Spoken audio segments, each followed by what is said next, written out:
ำพลังจิตตานับเป็นบุญญาทรงพลาทุ่มแผ่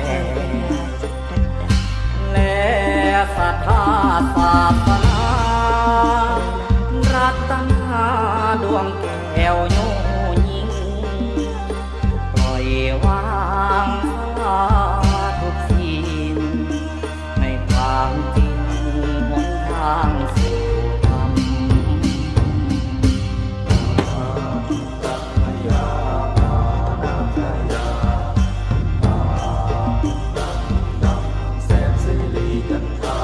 น้อมนำพลังจิตตานับเป็นบุญญาทรงพลาทุ่มแผ่และศรัทธาศาสนารัตนาดวงแก้วโยยิ่งปล่อยวางสลาทุกสิ่งในความจริงหนทางสู่ธรรม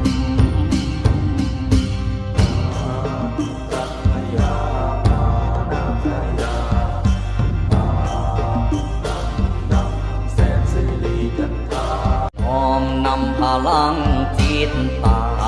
นับเป็นบุญญาทรงพลาทุ่ม